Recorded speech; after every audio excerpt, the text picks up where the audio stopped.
إنا لله يويا أرانتنا مال تاتي خباتي كمراتي تسدابتي في ناسيتا خباتي ينجراسا أكاس تاتو جرا وجي مري جرتي جتودا مري مالي أسيتبو أكتو دكين نم مرتيني مال تاتي أنكنا ديغاتو سجرا هنكنا ديغا خمالي أسيتبو أنكنا ديغا سمت جرا tole maal taate mee naayimi kawaanumati taateettu na dhibe maal taatee adhufte reefu maantana sii mana jiru sidisa si biraan kunneen duraanuu ni beektaam ijaartiin xiyyaa mala hinaaffaa tokko qabdi edumaan dhimma hojii takkaaf xiqqishoo alatti dhedhibaa'ee mana gale achumaan irratti tabiraa ilaallachuu jirteettee yaa'uma mana keessaan ajal qabde tole achii boodoo maaltu ta'e arraan tanaanis bu'aa hojiin seennee caljeetumaan hirriiba qayyatti fufe jidduma saatii jaalaa kanaa tana kunoo isuma zeeta danfifattee narran naquudhaaf kooddan naqu jirtuun hirriibaa lafaa xulloo bitti jee yoo maal naan jette gaariidhani beeyta maal siin jette duuba hirriibaa xullub jeetumaan zeeta kana akkam godhuuf koodda qicaa jee hangaafannaan bara ambaashaan nu godhu deemaa tanaafii nasi qicaa naan jette duuba ambaashaa zeeta danfisanii irraa qicanni jennaan bare saddis dhibbaayyate saniifin irraa hirrisee naan jette achi boodoo achi booda anumaa zeeta si bira kaa'u deemu bara hirriibaa kaatee naan jette hayaanii rafaa fidiina bira kaayii ammoo son ambaashaatti jettu nyaanni rafu dafee ambaashaa godhii jeetiniin mataa lafatti deebise duubaati osoo zeenis irratti naqamin maaltu ari'aa si fide anumaanii rafa jee eegaan mataa lafatti deebise booda kunoo meeshummaa manaa ka guutuu caccabee qashaf jirtiin hirriibaa lafaa utaaleen sin jee waan isin meeshaa guutuu caccabseef nan gaafatin mana guutuu daayittee fitte suuraa manarraa san hunda guurtee caccabsite akka ati kaatee aartee zeeta san qaamaan dhiqattuuf isin wallee meeshaa manaa caccabsuun dhabdu noo akkas miti laal wanni isin meeshaa san hunda caccabsiteef aara isin osoo yoo zeetana irratti naqanan hirriibaa dammaqe san aara kiyya meeshatti baatee meeshaa hunda turaabalee naayite kornoo manaa baafattee jirtiin sin jee waan isin meeshaa akka caccabsiteef aannan gaafatin tiyyaa yoon amma qabee mana si geesse bakka walii ejjituun qabduun sin jee dhaynee laalla akkam jette isiin ammoo jaarsa shakkan zeetaan qaama dhiqanii eessuma abbaasitti dhageesse zeeta sii danfifatti duraan ajaa'ibumma barana'ee dhalaanis waan ajaa'ibaa eegalte fakkaata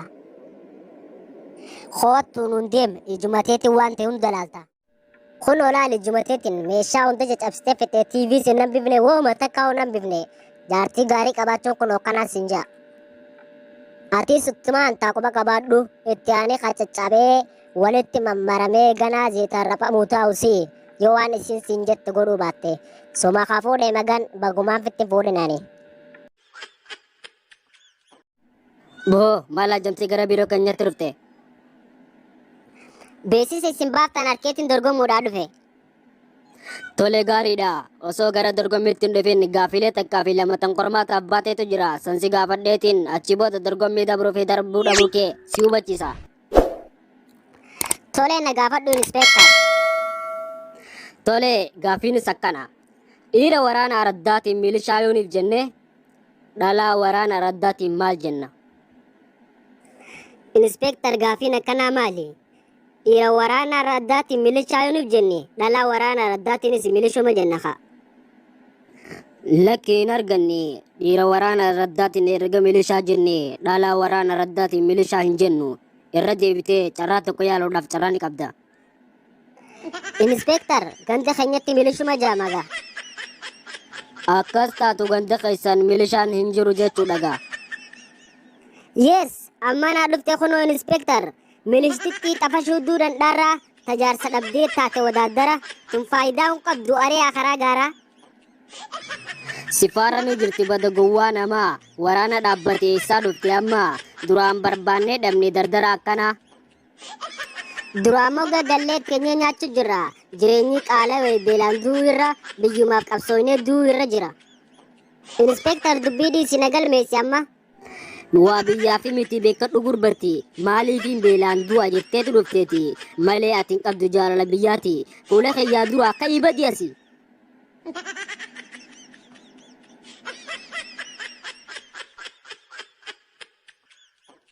obboleeso maal asii keessummeessu waan takka illee nan keessummeessiniiti maallaqaan kaleessa dhufee as kaa'ee kuti tokkoon akka jiruu fi akka hin jirre adda baafachuudhaan dhufe. Maallaqa eegamana baankii keessee booda deebiitti ammatti lallaaluun akka seeratti dhorkaadha. Maallaqa eegamana baankii kaayyattee maallaqni kee amaanaa sirraa kee ballee siif keenya. Amaanaan kee ammallee numa jira maallaqni kee. Namni baasee nyaatu hin jiru. Bakkuma guyyuma barbaatti baafata. Isin warri mana baankii kun bara waa amantaan qabdanii.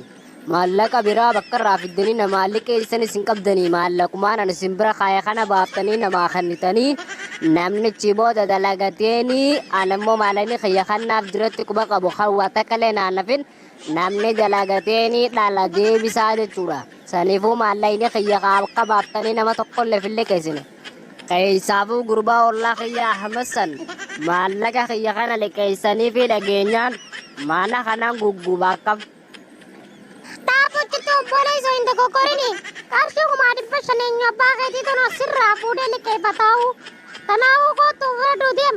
Karshu kumadi pasan pitya kanama million shampideti. Nam to kono rally kaisna yata. Yeroo ammaa tana keessatti kumaa dhibba shan jechuun kumaa dhibba takkaa fi dhibba shan jechuudha laala obboleettii tarana. Inni goggorin isin ji'aatu waan biraan qabdu maallaquma kiyyaa tateessee lakkaa'aa ooltuun jirta. Niiraan takka boruus ganama dhufeetiin laala iftaanis ganama dhufeetiin laala guyyaatti aanus ganama dhufeetiin laala maallaqni kiyya bakka jiraachuu dhabnaan morma kanaan sirraa kuta qaalletti tarana. Tole ijannoo keetillee harkeetiin jira. Mee dhimmiti jabduun akkanatti akka gama keenya dhuftu si kakaaftee si fiddee mee gabaabsitii irraa nuyi. Wanti guddaan tan akkaan gama keessa dhuftu nagoota keessaa takka anaa fi abbaa manaa kiyyaa kanaatu walii galuu dide. Akkamitti yoo kiyyaa walii galtaniituma bultii hojii jaartan na fakkaata. Ammaan tana maaltu guyyaa keessa akka isin waliin galle isin dhorke. Kabajamoo abbaa seeraa duraan walii gallee bultii wajjin jaarruusi. Amma garuu afaan walii wallaallee jirra walii galuu dadhabne. Rakkoon teessan guddaan isin lamaan akka waliif hin galle isin dhorka maali? Mee gabaabsi sanirraa isin ibsi. Bakka irratti hirmaatana kabajamoo walii galuu dinne bakka hirriibaa tana. Ini hirriba kalkaluu fi ati wajjin ramnaa naan jaa. Ani immoo xiqqisho hafuura fudhadhee kalkala tokko lama jidduu bullee deebinee wajjin rafnuu hin jaan. Bakka tanatti ilaalu walii galuu dadhabne. Bakka tanatti jaa seerri akkam jaa.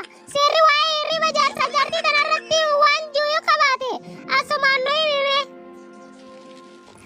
Bakka tanatti wanni seerri akkasitti faanfatti kayyatan adda baasee lafa kaa'e hin jirtu. Garuu erga abbaa mana keetii ta'e galgaluu wajjin rafuu qabdaatis hafuura fudhadheetti walitti deebinaa ati harkaansitumatti hin jiru yoo harkaansitumuu jiraate ammaan tana iyyate jiratee kasi banuu qabda amma seerritti siif gaafachisa malee bakka hirriibaa tanatti wajjin rafuu qabdaan jaa akka kiyyaatti hin bana. Kabajamoo abbaa seeraa gomaa makinaati yoo lifqeessaa baala qiyaasa itti afuufan dhoo'ee faayidaa lataa anis akkasi daddaabadhee amma xiqqishoo yoo hin jittu naafuraan fudhanne anis lubbuun dhoowwuun kiyya yookaan du'uun kiyya waan shakkii takkallee hin qabne saniifuu ani haadha mana isaati dura hin dhumu har tokkoon deemu biraan jira halkanuu rafuu qabnaa immoo ani lubbuun qaba yoo dhibduu hinaan jette qofa kan galgala wajji rafuu taatu malee hafuura fudhachuun qabuun. Amma wanni ati godhuu qabdu yooniif jiraatte galgala ganamatti nyaata isa keessatti fedhii dabalu kan ati gootuuf san irraa dhaabdee nyaata isarraa fedhii xiqqeessu qofa yooniif gootee fi furmaanee dhufuu danda'a malee nuti furmaata kennuu hin dandeenyu. Dhimma jaarsaaf jaartii jidduu gollee karoora baafnee nuti isini guyyaa kana rafaa guyyaa kana hin rafina jechuu hin dandeenyu. Guyyaa mugwaati isin qabdi hundaa'uu rafuu dandeessan. Kanaafuu nyaata fedhii isaaf dabalu kan ati gootuuf san irraa dhaabuu qabda. Kana qofaatti furmaata akka kiyyatti. Kalas. Maal hajamte maal asii fajajamu mee maal si fide? Nyaanni maaltu jira mee gad lakkaawi waan jira. Nyaatarraa piizaan jira, bargar jira, xibsiin jira, qilqil jira, shoroon jirti, qalwattiin jira, bayyaayina jira, wannummaan hin jirre hin jirtu lafee qabduu fi tan qabne jidduu. Hoo gurbaa maali ministeeraa dhufes fakkaatte moo kaantibaa magaalattiiti? Bargar jira, piizaan jira kan jettee naan lakkootuuf dura nyaata xixiqqarraa eegale kaa shoroon jira, biddeenni jira, paastaan jira, ruuzni jira, makroonni jira asirraa lakkaa'uun beektanis isin afaan keessan Maali moo ministeera dhufees? Maaluma wanni kanaa waanuma akka mes keessa hojjeta. Waan fittuu qoonqoo nyaachuu jaalata. Qoonqoo jila tana nyaachuu jaalattee kan lakkoofte malee waa dalagaa fi miti quba qabaadhu namatti. Ati tarsanii sin dhibiniti maalin siif ajajama maalin siif hidhammaan tana. Piizaa takkanaaf iji waan takkallee dhugaatii juuza hundarraa hambisi waan takkallee dhuguun barbaadu ani bishaan qofa yoo ta'e naaf iddoo hojjetu. Boo maaliif akkatti jettee burtii tana baasee na laalta? Egaa nyaataan hafi deddeebiin beektu ati bada beelawaa. Goggogaa hanxii lafe nyaadhuu quufi beelawaa akka kanatti kanaa laalaa miti beelawaan fettuusi bada abaar deddeem